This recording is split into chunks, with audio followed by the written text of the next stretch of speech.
Bon, je m'appelle Yannick Ornez, je suis chroniqueur culinaire à La Voix du Nord pour la télévision régionale OEO.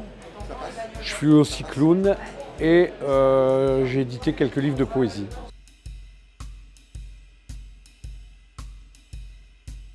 Alors ici on est dans un endroit merveilleux de l'île, il y a des derniers endroits, les vrais bistrots comme avant.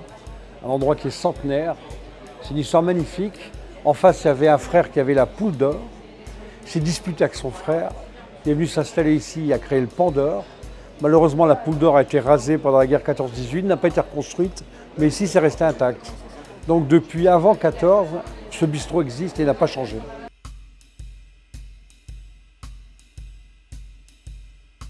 Moi, j'ai un père qui était cuisinier, restaurateur. Donc depuis tout petit, j'ai mon père qui faisait à manger chez moi.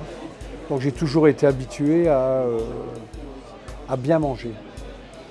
Voilà. Et ensuite, nos grands-mères, moi mes grands-mères, j'ai été élevé aussi par une de mes grands-mères.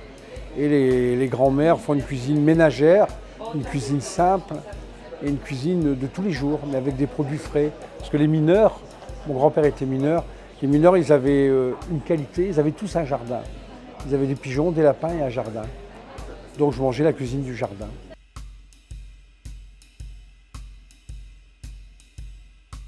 Alors ça c'est une des rencontres, hein. Je m'occupe toujours d'ailleurs d'un très joli club de vin depuis 35 ans où on a fait venir les plus grands vignerons de la planète. Et en m'occupant de ce club de vin, en m'occupant de la programmation au départ, et maintenant je suis président, en m'occupant de ce club de vin, on faisait aussi de temps en temps des événements.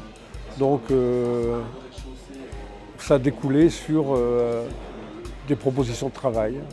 Alors j'étais pas du tout journaliste et le rédacteur en chef du magazine qui s'appelait Norway m'a dit ça s'apprend. Il avait raison, j'ai appris.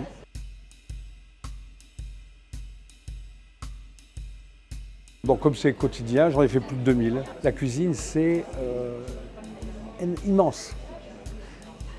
Donc c'est un immense champ. Donc on apprend chaque jour, on découvre chaque jour. Le principe est simple, le lundi c'est une entrée, le mardi c'est une recette, un plat, le mercredi c'est un dessert, le jour des enfants, le jeudi c'est bien-être, le vendredi c'est monde, samedi on fait un portrait de cuisinier et le dimanche c'est un grand classique. Donc on a de quoi s'amuser.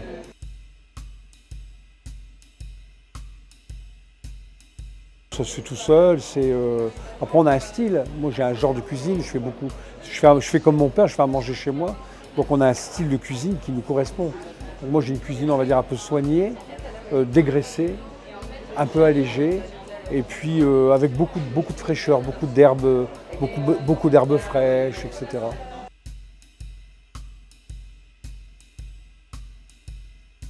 Le problème c'est que le monde de la cuisine simple disparaît. C'est-à-dire que des grandes tables, il y en aura toujours. Il y aura toujours un public fortuné pour aller dans les grands endroits.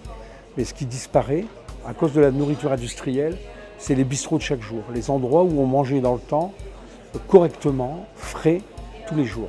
Ça, c'est de plus en plus difficile à trouver pour plein de raisons. Et une des grandes raisons, c'est que les produits sont de plus en plus chers. La masse salariale augmente et les cuisiniers qui font du frais ont de plus en plus de mal à survivre. C'est plus facile d'acheter dans l'industrie des plats tout faits et de les réchauffer. Parce que l'industrie fait de bons produits. Elle ne fait pas de grands produits, elle fait de bons produits.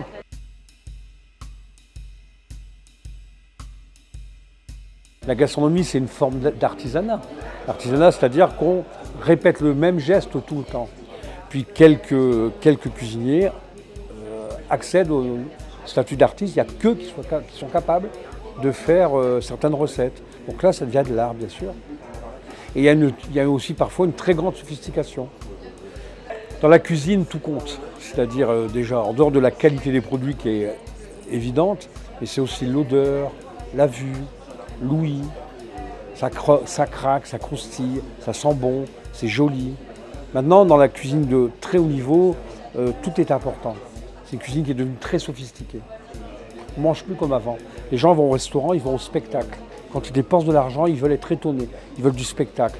Pour ça, il faut leur donner du chaud. La pâture, il y a peinture contemporaine et la peinture traditionnelle. Le théâtre, il y a le théâtre contemporain et le théâtre traditionnel. Et la cuisine, c'est la même chose.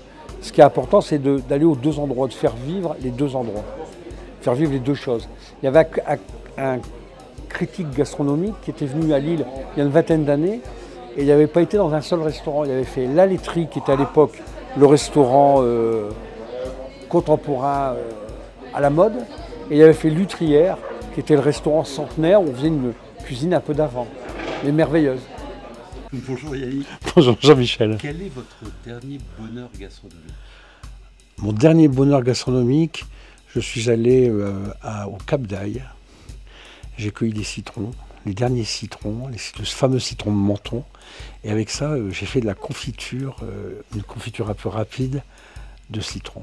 Et j'en ai vu la recette dans La Voie du Nord. Et je l'ai mis dans La Voie du Nord. Oui. Alors justement, tous les jours, élaborer une recette en moins de 20 lignes, comment on s'y prend? Alors, ça c'est la chance que j'ai eue, c'est que je lis Simenon. Et en lisant Simenon, on arrive à trouver les bons mots et on arrive à être concis. C'est vraiment, c'est de l'intelligence de savoir dire beaucoup de choses en peu de mots.